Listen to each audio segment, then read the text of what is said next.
वो सब कुछ करो जो तुम्हें करना है, लेकिन लालच से नहीं, अहंकार से नहीं, वासना से नहीं, ईर्ष्या से नहीं, बल्कि प्रेम, करुणा, नम्रता और भक्ति के साथ। भगवान श्री कृष्ण इस अनमोल वचन के माध्यम से कार्य करने की नियत का उल्लेख करते हैं। जब किसी भी कार्य करने में अगर लालच होगा, बेईमानी होगी, जलन होगी, तो वो काम न तो सही होगा और न ही उसके परिणाम फलदायी होंगे।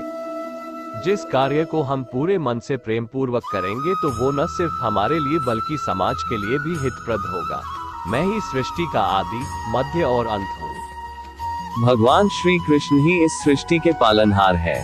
वही इस संसार की शुरुआत थे, वही मध्य और वही अंत होंगे। जो आप जो चाहते हैं उसके लिए नहीं लड़ते हैं, तो जो खोया उसके लिए मत रो। मनुष्य सब कुछ चाहता है, पर सब कुछ उसे नहीं मिल सकता।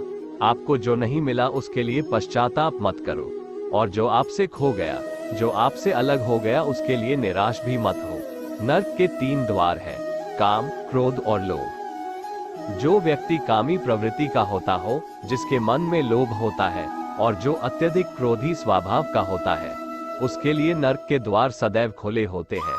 अर्थात ऐसे मानव को तो सिर्फ नर्क में ही जगह मिलती है। ठंड या गर्मी, सुख या दर्द का अनुभव करें। ये अनुभव क्षणभंगुर है, वे आते हैं और जाते हैं, उन्हें धैर्य पूर्वक सहन करें। समय एक सा नहीं रहता। आज दुख है तो कल सुख भी आएंगे, और सुख के बाद दुख भी आना स्वाभाविक है।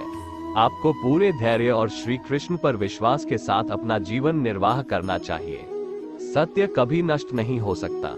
अच्छा करने से नहीं डरना चाहिए। लोग अक्सर सच कहने से बचते हैं या डरते हैं, पर सत्य कभी छुप नहीं सकता और न ही कभी मिट सकता। कितना भी छुपा ले, पर सच तो उजागर हो ही जाएगा। इसलिए जो बात सच पर आधारित हो उसे करने या कहने और मानने से कभी नहीं डरना चाहिए। इस शरीर का मोह मत करो, ये तो माटी है, माटी में मिल जाएगा। अमर तो आत्मा है जो परमात्मा में मिल जाएगी। लोग अपने शरीर को सुंदर बनाने में लगे रहते हैं, पर आत्मा की सुंदरता शरीर की सुंदरता से कहीं ज्यादा महत्वपूर्ण है।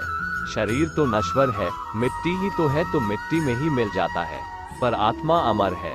इसलिए आत्मा की सुंदरता पर ध्यान दो। आत्मा की सुंदरता अपने को श्री कृष्ण में लीन करने में मिलती है।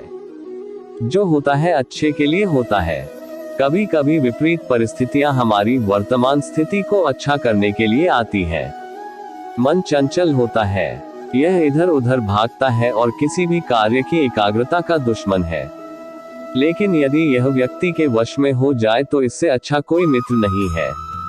मन को एकाग्र करना जरूरी है, बस थोड़े से प्रयास और अभ्यास की जरूरत है।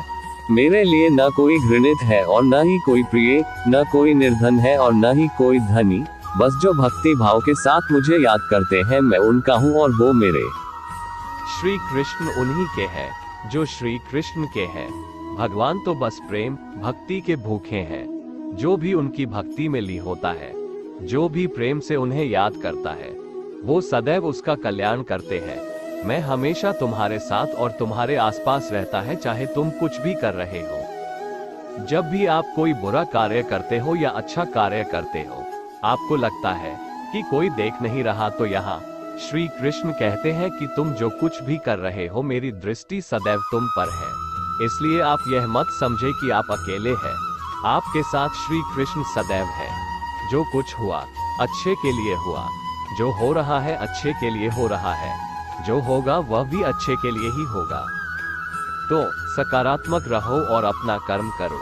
आप वही है जिसमें आप विश्वास करते हैं। आप वह बन जाते हैं जो आप मानते हैं कि आप बन सकते हैं। हमारी सफलता और असफलता इस बात पर निर्भर करती है कि हम खुद पर कितना विश्वास करते हैं। व्यक्ति जो चाहे बन सकता है, यदि पूरे विश्वास के साथ अपने लक्ष्य पर लगातार चलता रहे। जिस इंसान के चारों तरफ नकारात्मक लोग रहते हैं, उस इंसान का मंजिल से भटक जाना तय है।